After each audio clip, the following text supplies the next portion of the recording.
Welcome back to our More's kitchen. So आज आहे Sunday. So Sunday म्हटल्यावर नॉनव्हेज तर बनतच. सो आज आमच्याकडे मच्छीचा बेत आहे. सो आज आम्ही बनवणार आहोत सुरमई, प्रॉन्स आणि बोंबील.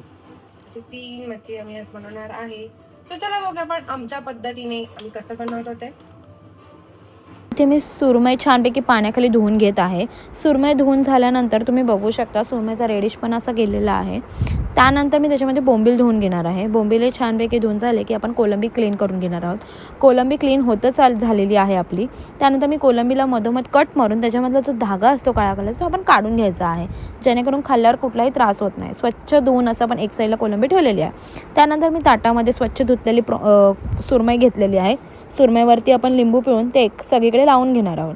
त्यानंतर त्याच्यामध्ये मी आलं लसूणची पेस्ट ॲड केलेली आहे. आलं लसूण टाकल्यानंतर त्याच्यामध्ये मी 2 ते 2.5 चमचे तिखट टाकलेलं आहे, कारण मला थोडं स्पायसी आणि आंबट असं हवं होतं. त्यानंतर मी त्याच्यामध्ये थोडी हळद ॲड केलेली आहे. नंतर आपण छानपैकी असं मीठ टाकून घेणार आहोत. मीठ ॲड केल्यानंतर आपण मसाला लावलेली मच्छी ही छानपैकी मसाला लावून घेणार आहोत. त्याला छानपैकी मसाला लावून मच्छी आपली रेडी आहे. त्यानंतर एका साईडला गॅसवर मी पॅन तापत ठेवलेला आहे. पॅन तापवून त्याच्यावर आपण थोडंसं तेल टाकणार आहोत. तर एका साईडला मी एक पीठ रेडी करून घेत आहे, ज्याच्यामध्ये आपल्याला मच्छी फ्राय करायची आहे. तर पीठ मी घेतलेलं आहे तांदळाचं पीठ, तिखट आणि मीठ. तर 1 बाय 1 मच्छी आपण त्या पिठामध्ये घोळवून ते पॅनमध्ये टाकणार आहोत.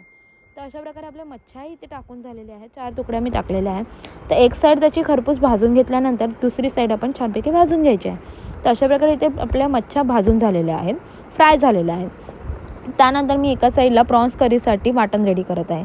त्यासाठी मी घेतलेलं आहे खोबरं, कांदा, टोमॅटो, कोथिंबीर, आलं, लसूण, थोडंसं पाणी टाकणार आहे मी त्याच्यामध्ये. त्यानंतर ते वाटण आपलं वाटून झालेलं आहे. त्यानंतर एका साईडला मी गॅस चालू करून त्या गॅसवर पातेलं ठेवलेलं आहे. तेल गरम व्हायला आपण ठेवणार आहोत. तेल गरम झाल्यानंतर त्याच्यामध्ये आपण कढीपत्ता टाकणार आहोत आणि कांदाही छानपैकी असा ब्राऊन होईपर्यंत ठेवणार आहोत. कांदा ब्राऊन झाल्यानंतर त्याच्यामध्ये मी जे वाटलेलं वाटण होतं ते टाकून घेणार आहे. वाटलेलं वाटण टाकल्यानंतर छानपैकी असं परतून घ्यायचं आहे, त्याला तेल सुटेपर्यंत.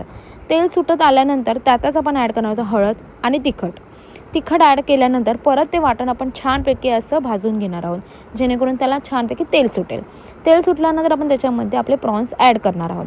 प्रॉन्स ॲड केल्यानंतर प्रॉन्सही छानपैकी त्याच्यामध्ये भाजून घ्यायचे आहेत. त्या प्रॉन्सलाही छानपैकी तेल सुटलेलं आहे. त्यानंतर मी कोमट असं पाणी ॲड केलेलं आहे. कोमट पाणी ह्यासाठी करायचं आहे जेणेकरून आपली जी करीची टेस्ट असते ती चेंज होत नाही. त्यानंतर इथे करीलाही उकळीच येत आहे. त्याच्या आधी मी त्याच्यामध्ये टाकणार आहे 4 कोकम टाकल्यानंतर काय होतं, त्याला आंबटपणा छान येतो. त्यामुळे तो करी जी असते ती खायलाही छान लागते. इथे करीला उकळीही आलेली आहे छानपैकी. अशा प्रकारे आपली मच्छी फ्राय आणि करी इथे रेडी झालेली आहे. तुम्ही बघू शकता.